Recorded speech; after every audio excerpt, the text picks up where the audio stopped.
Okay, so the speech I'm going to give tonight is broadly about how academic cultures and the clash between two academic cultures is affecting our political discourse and is making conversations more difficult than they should be.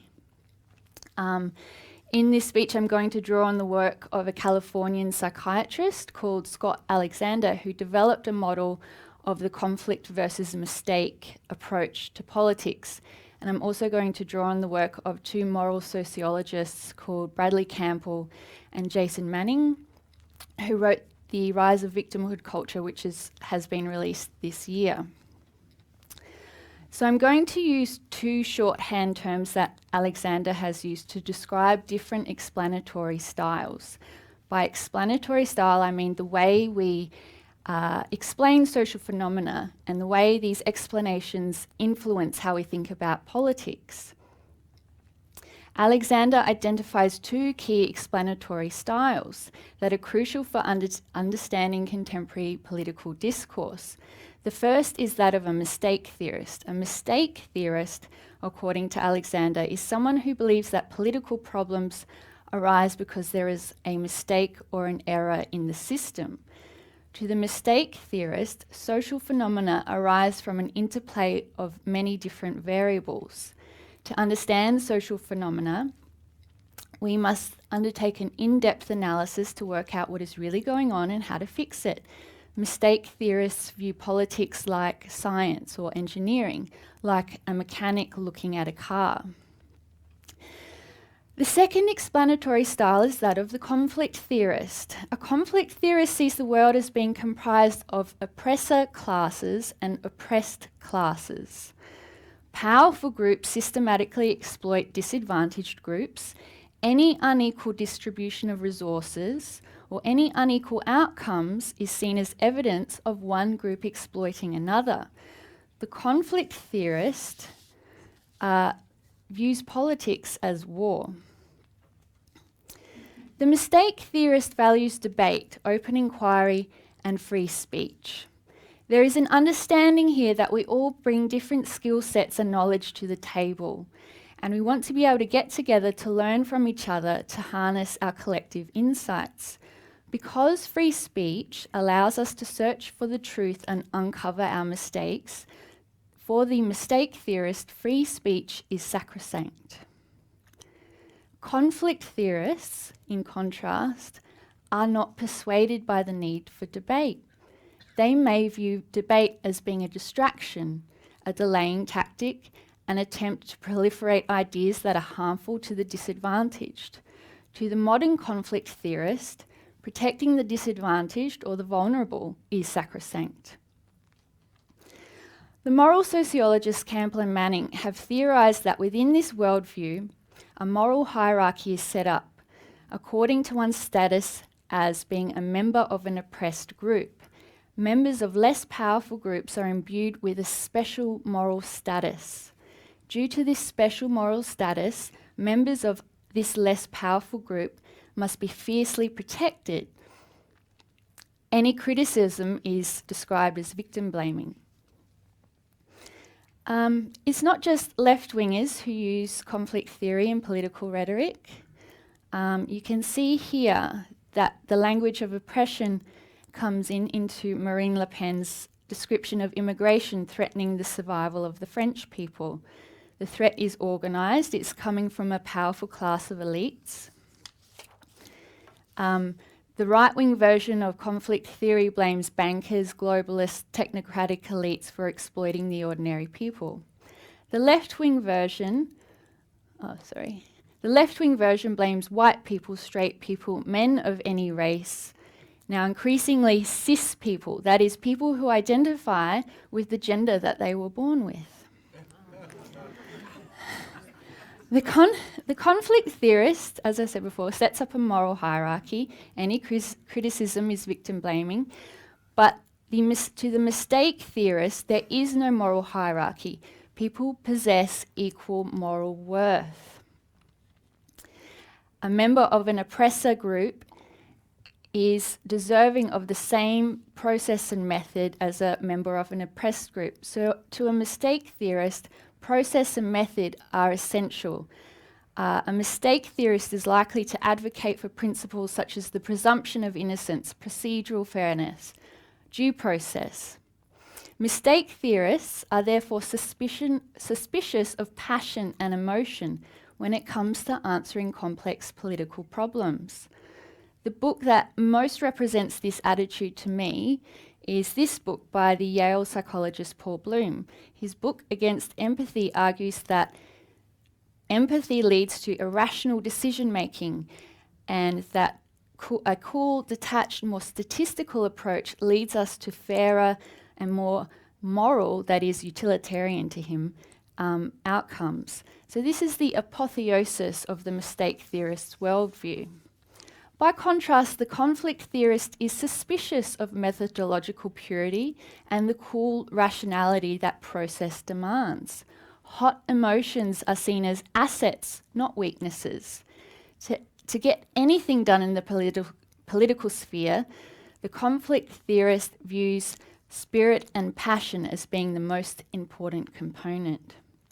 Now, both explanatory styles have their uses. I'm not trying to argue that there is absolutely no use for conflict theorists, or that this explanatory style of the world is completely wrong. I think it's probably been quite useful in a lot of important contexts. However, a training in the sciences, this is my view, a training in the sciences will most often lead one to be a mistake theorist, particularly in the context of very sensitive social political problems that we have today. A student who has undertaken several years of coursework in statistics will know that any social phenomena has a multiplicity of causes. She will know that correlation does not imply causation. She will know that if we want to talk about causality, we need to control for extraneous variables. She will know that all scientific findings are provisional and that theories are always going to be updated when new data comes in. A conflict theorist, on the other hand, does not see problems as having a multiplicity of causes. If there is a gender pay gap, then this is because men are oppressing women. If there is a gap between the earnings of immigrants and a native population, then this is because the native population is oppressing the immigrant group. If there are health discrepancies between LGBT people and heterosexual people, then this is because of discrimination. This simple formula gets repeated over and over and over again. And you can see in this table how it's just a simple framework and it's easy to reproduce, with different groups being the oppressor class and different groups being the oppressed class, but it's essentially the same formula. A mistake theorist will look at the same problems and agree that discrimination is likely to be a factor. But the crucial difference is that the mistake theorist sees it as one factor among many. Understanding that correlation does not immediately imply causation leads one to a place of epistemological humility. A mistake theorist will suggest that when looking at the gender pay gap, it's important to check out what other factors might be going on. One must look at the difference between earnings of women who have children and women who do not have children. This was a paper published by Danish researchers which compared the earnings of women who have children who don't, compared to men. The red line is the birth of the first child. So you can see how dramatically earnings drop after the birth of a first child. So if you don't control for things like having children, and all you see is an unequal outcome of earnings between men and women, you're going to come to the wrong conclusions. And a conclusion that is repeated over and over again is that the gender pay gap is because of sexism and oppression, not because women have children. Likewise, when looking at an earnings gap between migrants and a native population, one might want to control for prior education levels. If we don't control for such data points, then we're missing out on important pieces of the puzzle. If there are health discrepancies between heterosexual people and LGBTI people, then we might want to have a look at discrimination, but we might want to look at many other variables. A common narrative, a narrative that is becoming increasingly common is the idea, or is the claim, that because transgender youth have very high rates of suicide or attempted suicide, therefore they need to transition quicker and they need to have more access to invasive medical procedures. So the activists push a line that is, because there's an unequal outcome in mental health between transgender individuals and non-transgender, this is because of discrimination, and because of this, society has to change and transgender people need to have quicker access to treatment. Now, anyone with training in sciences knows that there's going to be a lot more going on other than discrimination in this particular case. And understanding that many variables impact outcomes allows one to better appreciate that equality of outcomes is an unrealistic aim. One of the reasons that I started Quillette is that I increasingly came to perceive that many political problems are discussed and presented through the media and are couched in a conflict theorist framework. That is, through an oppressor class versus an oppressed class narrative. Political discourse becomes very difficult when problems are presented in this way. As I mentioned before, conflict theorists view debate as a distraction from the real issues on the ground. What is the point of debating when women are only earning 70 cents on the dollar?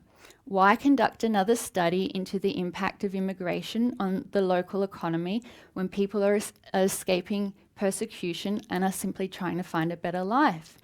Treating people as if they were statistical units is inhumane. By the time one collects the data and runs the analyses, people will have died. How can one think about these issues with a cool rationality when what one really needs is compassion and feeling? That's the conflict theorist view, that's not my view.